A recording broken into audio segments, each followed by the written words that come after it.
All right, so you have started doing the manual testing or any kind of a testing of a project. Should you create any kind of a test plan for it? Let's find out in this video. I'm going to talk about why it is mandatory to make any kind of a test plan or not, right? So let's jump into the video and see. In the end, guys, I'm going to give you one template also, so make sure you download it. All right, so let's jump into it. Let me make myself little smaller. All right, so before starting, guys, I just want to make a quick announcement that if you are someone who want to become a better QA, make sure you watch the series of 30 days of automation testing Selenium with API testing, rest assured, and karate API. So you can go to this link, which is sdet.live/30 days, which is sdet.live/30 days. All right. All right, so let me fold this and let's start with the very important topic, which is what exactly is a test plan. Pramod, you have been talking about it, and should I create it or not? Like, what exactly it is? First of all, it's a very simple, it's just a template, right? It's a template which contains your objective, your resources, your process, and your QA strategy that you want to perform. For example, suppose you have got a very simple project of login into a particular application and checking out a dashboard, right? So what will be your plan to perform the testing around it, right? So you're going to mention these everything into this documentation. And if you go to this link, I think I have already you can see there is a particular test plan already created, right, for you. It's a sample one that you can basically copy paste and use it. So it basically filled with it with the data you can try out. So major things, give me one second, right?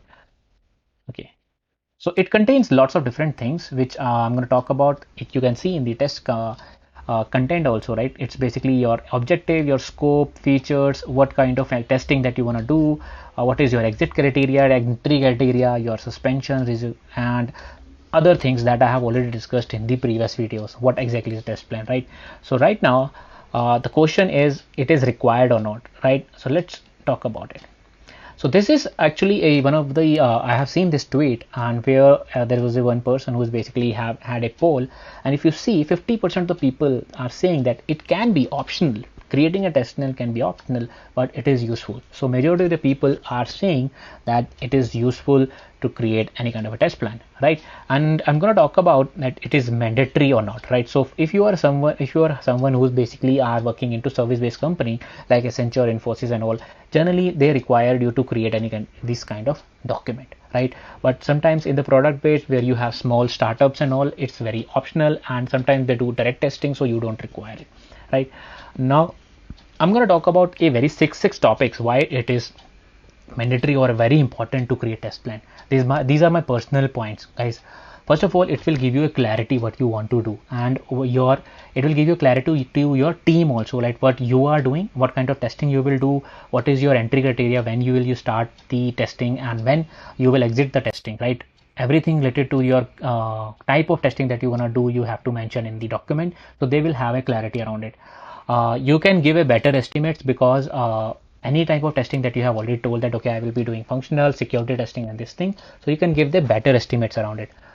You can present this document to your stakeholders, and they will basically get more clarity over it, right? So that's the point in the test automation test plan, right? So again, you can get a clarity over the QA strategy, you can mitigate the risk, right? So basically any kind of a risk or bug leakage, you can definitely handle this by using the test plan. Why? Because you are basically mentioning what kind of testing and what is your exit and entry criteria for that, right? So that's where it will help you to mitigate the risk, help you to track your testing also, like what if someone is asking you where you right now, you will say that I have done this testing and this is remaining, right? So that's where it's really helpful. And who doesn't need the test plan? I think very small teams, if you're direct doing manual testing for a very small project, it's not necessary to create any kind of a test plan, right?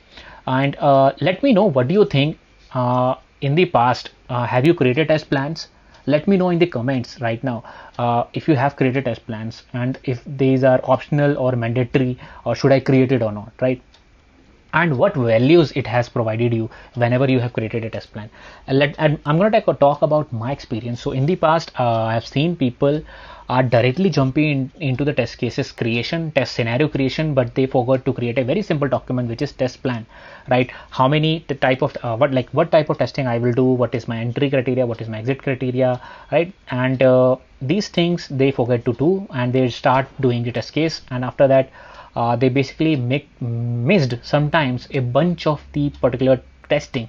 For example, we were releasing a particular web-based project, and we basically forgot about security testing, and that we had a certain bugs around it, right? Why? Because we haven't created any kind of test plan around it. In the test plan, we have probably have mentioned that okay, we will be doing a security test also, right? So that's where test plans are little handy, I think. And if you want to download the template, I think you can go to sj.live/testplan. You can download it. These are not mine. These are some of the famous website like Software Testing Help or Guru 99. I have basically taken from them, and you can download directly by using this link, right? So I hope this document or this points have helped you a lot, that okay, should I create a test plan or not, right? And in my personal opinion, yes, you should create it, because it will give you more clarity, better estimates. It will help you to mitigate the risk. We give you clarity over the QA strategy, and it will help your stakeholders to know what exactly you are doing, right? Let me know in the comments what you think about it, and thanks a lot for watching till now. I'll see you in the next video. Make sure you like, share and subscribe, guys, so that other people can get help, and it will help the algorithm also. Thanks a lot, and I'll see you in the next video. Bye.